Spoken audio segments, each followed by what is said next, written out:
Hello and welcome in another very important video from Unique Life Sciences, and in this video we are going to study about the cell. इस video में हम पढ़ेंगे आज cell के बारे में कि सेल क्या है, क्यों इसे फंडामेंटल यूनिट कहते हैं, और साथ ही में हम पढ़ेंगे कि प्रोकैरियोटिक और यूकैरियोटिक सेल में क्या डिफरेंस है, इनके किस आधार पर बांटा गया है। तो without any delay let's get start.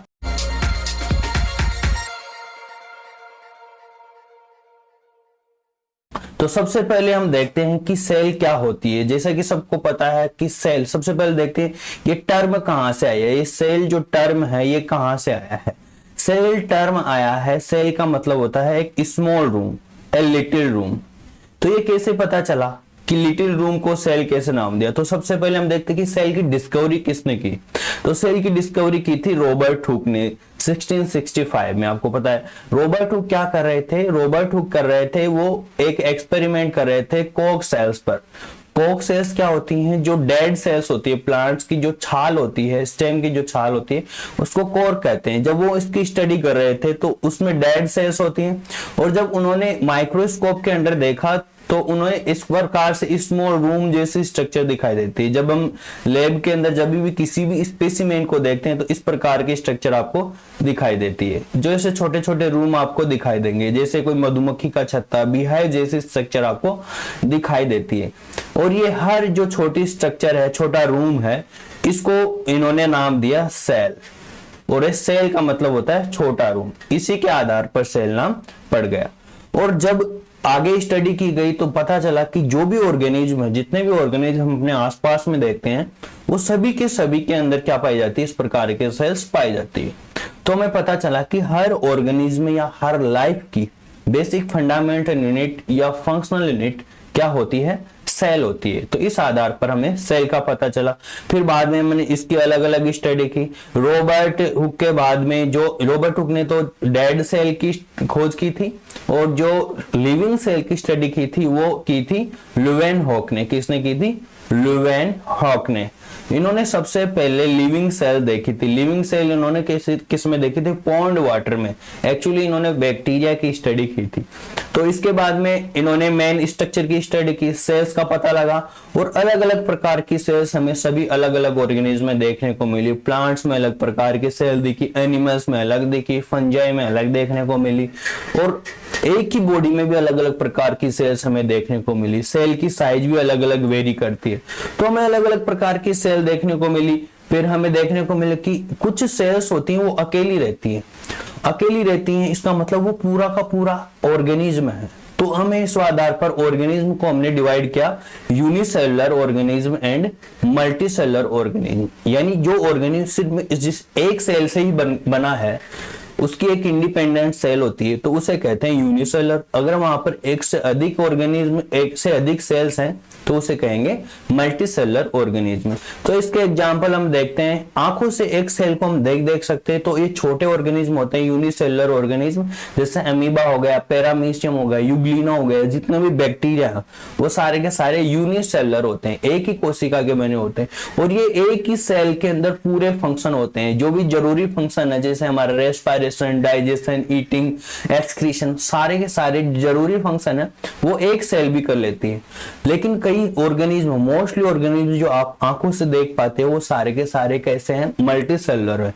एक कोशिका नहीं, वहां पर हजारों करोड़ों सेल्स बनी हुई है। जैसे ह्यूमंस में बिलियंस ऑफ सेल्स बनी हुई है, तो बिलियंस ऑफ सेल्स एक साथ फंक्शन करती है, अलग अलग फंक्शन करती हैं और एक बॉडी को ऑर्गेनाइज करती हैं। ऐसे ऑर्गेनिज्म को कहते हैं हम मल्टीसेलुलर ऑर्गेनिज्म। जैसे कि हमारा एग्जांपल है ह्यूमंस। आप जितने भी बड़े ऑर्गेनिज्म देख पाते हो, प्लांट देख पाते हो, सारे के सारे क्या है? ये मल्टीसेलुलर ऑर्गेनिज्म है। जैसे प्लांट, एनिमल, तो वहां पर मल्टीपल सेल्स, और हर ऑर्गेनिज्म के अंदर भी अलग अलग प्रकार, जैसे मानव में हम देखें, जैसे बोन सेल हो गई, नर्व सेल हो गई, ओवम सेल हो गई, स्पर्म सेल हो गई, रेड ब्लड सेल्स, WBC, आपकी स्किन सेल हो गई, मसल सेल हो गई, हेयर सेल्स हो गई, इतनी सारी सेल्स हैं एक ही बॉडी के अंदर, मल्टीपल सेल्स हैं। तो ये तो हमें अलग अलग शेप और अलग अलग फंक्शन के आधार पर देखने को मिली। फिर जब हम सेल की स्ट्रक्चर की स्टडी करते हैं, देखो डीपली स्टडी हम अलग से देखेंगे सेल की स्ट्रक्चर यूकैरियोटिक प्रोकैरियोटिक में, लेकिन एक बेसिक स्ट्रक्चर देखें तो सेल को सेल बनने के लिए क्या क्या चाहिए होता है। तो हमने जितने भी प्रकार की सेल देखी उन सभी सेल में हमें एक चीज तो सबसे पहले मेन कॉमन देखने को मिली, सभी सेल्स में एक मेम्ब्रेन प्रेजेंट होती है, जैसा कि आप इस डायग्राम में देखते हो। और फिर मेम्ब्रेन के अंदर हमें सब अंदर जेनेटिक मटेरियल मिलता है। जेनेटिक मटेरियल मोस्टली क्या होता है, डीएनए होता है, डीएनए जेनेटिक मटेरियल होता है। तो डीएनए सबसे इंपॉर्टेंट है, क्योंकि डीएनए क्या करता है, हमारी इंफॉर्मेशन को एक जनरेशन से दूसरे जनरेशन में पहुंचाता है। तो इसी डीएनए को हमें कंजर्व करना होता है। तो सेल क्या करती है, इस डीएनए के चारों तरफ एक मेम्ब्रेन बना लेती है। अब ये डीएनए आगे कैसे कॉपी होगा, जब इसको कुछ मटेरियल, रॉ मटेरियल मिलेगा, यानी साइटोप्लाज्म मिलेगा, तो इसके चारों तरफ क्या होता है, साइटोप्लाज्म होता है। तो ये तीन चीजें इंपॉर्टेंट होती है। सबसे पहली इंपॉर्टेंट चीज है जेनेटिक मटेरियल, क्या होना चाहिए कि इसके पास जेनेटिक मटेरियल होना चाहिए। दूसरा साइटोप्लाज्म होना चाहिए। और तीसरा है सेल मेम्ब्रेन। कोई भी सेल को सेल बनने के लिए क्या चाहिए होती है, तीन चीजें चाहिए होती है। चाहे से वो कोई सी भी सेल हो, चाहे से एक बैक्टीरिया की सेल हो, चाहे से एक एनिमल की सेल हो, चाहे प्लांट की सेल हो, ये तीन चीजें इंपॉर्टेंट। इसके अलावा कुछ अलग स्ट्रक्चर देखने को मिलेंगी, लेकिन ये जरूरी चीजें हैं कोई भी सेल। लेकिन कई ऑर्गेनिज्म ऐसे भी हैं, जो ऑर्गेनिज्म हैं उनमें लाइफ है, लेकिन वो क्या नहीं करते हैं, इस प्रकार के स्ट्रक्चर नहीं रखते हैं, तो हम उनको एसेलुलर ऑर्गेनिज्म कहते हैं। इसका एग्जांपल है आपका वायरस। कौन है, वायरस। वायरस के पास में एक प्रॉपर सेल नहीं होती, उसके पास में सिर्फ जेनेटिक मटेरियल होता है और ये प्रोटीन के द्वारा कवर्ड रहता है। और कई बार तो ये जेनेटिक मटेरियल डायरेक्ट नेकेड होता है। तो ये जेनेटिक मटेरियल सिर्फ वायरस के पास अकेला, लेकिन ये बाहर बिना किसी सेल के ये भी अपना लिविंग नेचर शो नहीं कर सकता। सेल के बाहर रहता है तो नॉन लिविंग रहता है, और सेल के अंदर रहता है तो लिविंग नेचर शो करता है। तो ये चीजें इंपॉर्टेंट है। तो फिर हमने देखा कि ये सेल के अंदर जेनेटिक मटेरियल सब में पाया जा रहा था। अब फिर हमने जितनी भी सारी सेल्स देखी, एक बैक्टीरिया से लेकर बड़े ऑर्गेनिज्म में, सब में जेनेटिक मटेरियल मिला हमें।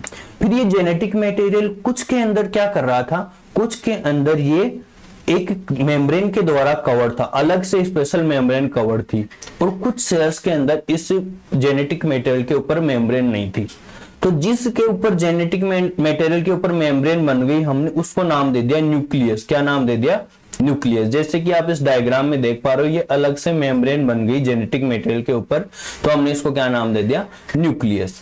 तो किसी के अंदर मेम्ब्रेन बाउंडेड न्यूक्लियस पाया जा रहा था और किसी के अंदर ये मेम्ब्रेन एब्सेंट थी। तो इस आधार पर हमने सेल्स के दो टाइप बनाए, और वो दो टाइप हैं प्रोकैरियोटिक एंड यूकैरियोटिक। तो यूकैरियोटिक सेल्स किसे कहते हैं, ऐसी सेल जिसके जो जेनेटिक मटेरियल है वो एक मेम्ब्रेन, स्पेशल अलग मेम्ब्रेन के द्वारा कवर्ड रहता है, वो तो हो गई यूकैरियोटिक सेल। इसके एग्जांपल हो गए जैसे जितने भी एनिमल हैं, जितने भी प्लांट सेल्स हैं, जितने भी फंजाई हैं, प्रोटिस्ट हैं, ये सारे के सारे क्या हो गए, ये हो गए यूकैरियोटिक सेल्स। ओके, इनके ऊपर न्यूक्लियस में, इनके पास में प्रॉपर न्यूक्लियस था और इनके पास में कोई प्रॉपर न्यूक्लियस नहीं था। इनका जेनेटिक मटेरियल डायरेक्टली साइटोप्लाज्म में रहता है बिना किसी मेम्ब्रेन के कवर के। ओके, तो ऐसी सेल्स को हमने क्या बोल दिया, प्रोकैरियोटिक। और प्रोकैरियोटिक का एग्जांपल है सिर्फ बैक्टीरिया। कौन है इसका एग्जांपल, बैक्टीरिया एंड माइकोप्लाज्मा भी हम इसमें रखते हैं। तो ज्यादा एग्जांपल इसके नहीं है। ये बैक्टीरिया वैसे हमें बहुत सारी स्पीसीज देखने को, करोड़ों स्पीसीज है बैक्टीरिया की, लेकिन एक ग्रुप देखे तो सिर्फ बैक्टीरिया, जिसको हमने मोनेरा में रखा था, विटेकर ने कहां पर रखा था, मोनेरा में रखा था इसको। तो ये प्रोकैरियोटिक सेल्स होती हैं। अब इसके बाद में हम देखते हैं कि इनमें और क्या अंतर होते हैं। बेसिक अंतर हमें पता चल गया इनके नाम के आधार पर। यूकैरियोटिक, यू का मतलब क्या होता है, यू का मतलब होता है वेल डेवलप्ड, और कैरियोटिक कहां से आया है, कैरियन से। तो वेल डेवलप्ड क्या है, इनके पास में न्यूक्लियस है, इनके पास में वेल डेवलप्ड न्यूक्लियस होता है। और प्रो का मतलब होता है प्रीमिटिव या बिफोर, पहले का, पुराना। तो इनके पास में क्या है, पुराने टाइप का न्यूक्लियस है या प्रीमिटिव टाइप का न्यूक्लियस है, तो हम इन्हें कह देते हैं प्रोकैरियोटिक। और एग्जाम्पल इनके बैक्टीरिया। अब इनके अलावा और क्या अंतर है, देखो बेसिक अंतर क्या पता चला हमें, बेसिक अंतर है इनका है membrane, presence of a nuclear membrane. तो और भी इनके पास में मेम्ब्रेन बन गई, और क्या मेम्ब्रेन बन गई, इनके पास में मेम्ब्रेन डेवलपमेंट होता गया, तो इन्होंने अलग अलग मेम्ब्रेन के अलग अलग ऑर्गेनल बना लिए, क्योंकि इनके पास में तो मेम्ब्रेन बनती गई, तो इन्होंने क्या बना लिए, अलग अलग कंपार्टमेंट बना लिए। क्या बना लिए, कंपार्टमेंट। तो इन्होंने कंपार्टमेंटाइजेशन कर लिया। यूकेरियोटिक सेल्स ने क्या कर लिया, कंपार्टमेंटाइजेशन, अलग अलग कंपार्टमेंट बना लिए, तो ये क्या बन गई, यूकेरियोटिक सेल्स। तो इन्होंने अलग अलग कंपार्टमेंट बना लिए, तो इन कंपार्टमेंट को हमने क्या बोल दिया, सेल ऑर्गेनल्स। क्या बोल दिया, सेल ऑर्गेनल्स। तो दूसरा अंतर हमें क्या देखने को मिला कि इनके पास में क्या होते हैं, मेम्ब्रेन बाउंडेड सेल ऑर्गेनल होते हैं, तो और इनके पास में हमें ऐसे कोई मेम्ब्रेन बाउंडेड सेल ऑर्गेनल नहीं मिलेंगे। क्यों नहीं मिलेंगे, क्योंकि इनके पास में मेम्ब्रेन की ही तो कमी है। अगर मेम्ब्रेन होता तो ये न्यूक्लियस को ही कवर कर लेते, इनका न्यूक्लियस यानी इनका जेनेटिक मेटेरियल अनकवर्ड है। फिर इनके अलावा हमें और क्या अंतर देखने को मिला, फिर हमें देखने को मिला इनकी साइज में। साइज देखिए, प्रोकैरियोटिक पहले सबसे पहले आने वाली सेल्स मानी गई है कि दुनिया पर में सबसे पहले जब सेल्स आई थी तो कौन सी सेल्स थी, प्रोकैरियोटिक सेल्स थी। तो इनके पास में ऐसा कोई भी कवरिंग नहीं थी, तो इनके पास में साइज भी छोटी थी, बहुत साइज छोटी थी, और इनका जेनेटिक मटेरियल भी बहुत छोटा था। इनका जेनेटिक मटेरियल कैसा होता है, सर्कुलर होता है और डबल स्टैंड होता है। सर्कुलर डबल स्टैंड छोटा डीएनए होता है, और यूकेरियोट्स के अंदर लीनियर डीएनए होता है और बहुत बड़ा डीएनए होता है। इनके पास में सिर्फ एक ही क्रोमोसोम पाया जाता है, प्रोकैरियोट्स के पास में इनके पास में बहुत सारे क्रोमोसोम पाए जाते हैं। तो ये मतलब इनकी साइज भी बड़ी है, इनका डीएनए भी बड़ा है, लीनियर है, इनका डीएनए छोटा है, सर्कुलर है। ये अंतर देखने को मिलते हैं हम। तो ये बेसिक अंतर है। इसके अलावा राइबोसोम्स, राइबोसोम्स दोनों में पाए जाते हैं। राइबोसोम इसमें भी देखने को मिलेंगे और इसमें भी। राइबोसोम एकमात्र ऐसा सेल ऑर्गेनल है जिसके पास में मेम्ब्रेन नहीं पाई जाती, तो ये दोनों में पाया जाता है, लेकिन इनमें भी साइज में अंतर होता है। प्रोकैरियोट्स में ऑब्वियसली छोटे साइज के होंगे, तो कौन सी साइज के देखने को मिलेंगे, इनकी साइज को एस से डिनोट किया जाता है, तो इनके पास में 70s टाइप के पाए जाते हैं, और यूकेरियोट्स के पास में 80s टाइप के राइबोसोम्स पाए जाते हैं। तो इस प्रकार से दो अलग अलग प्रकार के राइबोसोम पाए जाते हैं। तो ये बेसिक अंतर हमने देखने को मिले। इनके अलावा भी हम कुछ अंतर और देखते हैं। इनके अलग अलग अगर हम इंडेक्स बनाकर देखें तो देखो, बेसिक अंतर तो हो गया कि इनके पास में न्यूक्लियर मेम्ब्रेन और मेम्ब्रेन बाउंडेड सेल ऑर्गेनल पाए जाते हैं, और इनके पास में वो चीजें अब्सेंट होती हैं। एग्जांपल्स देखें तो एनिमल हो गए, प्लांट हो गए, फंजाई हो गए, प्रोटिस्ट हो गए, और इनके एग्जांपल में बैक्टीरिया, माइकोप्लाज्मा, आर्किया वाले ग्रुप में भी हम इसको रखते हैं। न्यूक्लियस, अब न्यूक्लियस तो प्रॉपर कब होगा, जब मेम्ब्रेन होगी, तो इनके पास में प्रॉपर न्यूक्लियस प्रेजेंट होता है, और इनके पास में कोई न्यूक्लियस नहीं होता, लेकिन न्यूक्लियस जैसी स्ट्रक्चर होती है, तो हम उसको बोल देते हैं न्यूक्लियोइड। फिर सेल साइज की बात करें तो सेल साइज इनकी बड़ी होती है, 10 से लेकर 100 माइक्रोमीटर तक हो सकती है, और इनकी बहुत 1 माइक्रोमीटर से लेकर 5 माइक्रोमीटर तक ही साइज होती है। डीएनए देखें तो डीएनए इनके अंदर बड़ा होता है, इनके अंदर रेप्लिकेशन भी क्या होता है, एडवांस टाइप से होता है। इनके अंदर रेप्लिकेशन भी प्रिमिटिव टाइप का होता है, और छोटा डीएनए प्रेजेंट होता है। ऑर्गेनिज्म, अब इनके अंदर यूकेरियोट्स में देखें ना, यूकेरियोट्स में हमें दोनों प्रकार के देखने को मिलेंगे।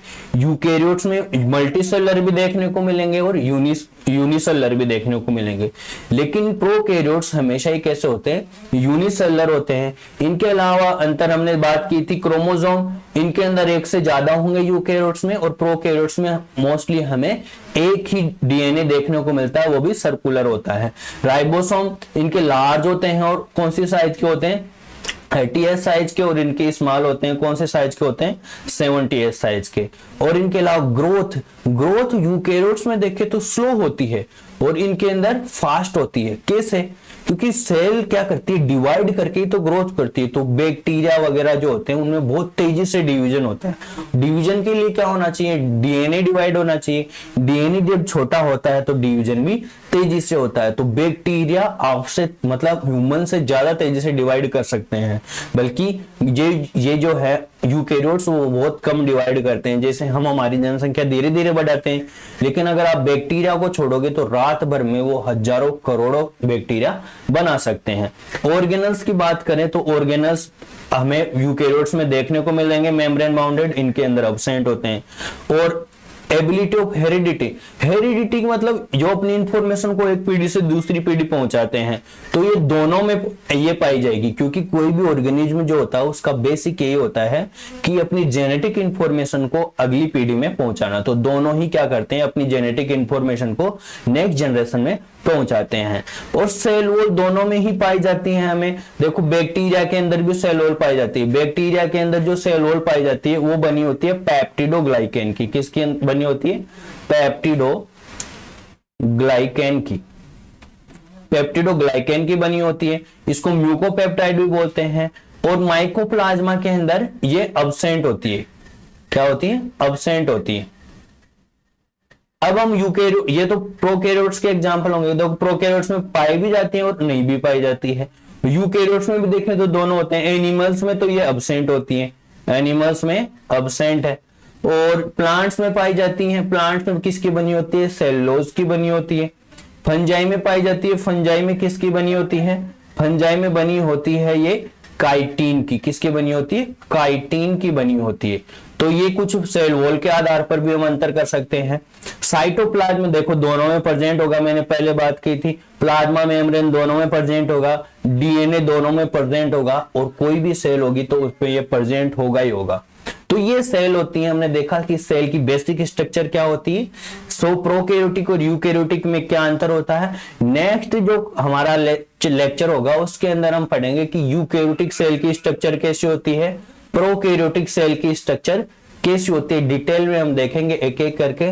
आई होप आपको समझ में आएगा। अगर अभी भी कोई डाउट है तो आप कमेंट करके पूछ सकते हो और मैं नेक्स्ट लेक्चर में इसको जरूर सोल्व करूंगा। और अगर वीडियो आपको अच्छा लगा तो वीडियो को लाइक कर दीजिए। और ऐसी ही दूसरी वीडियोस के लिए आप मेरे चैनल को सब्सक्राइब कर सकते हो और अपने दोस्तों के साथ में शेयर कर सकते हो। I hope you understand. See you later. Bye. Have a good day.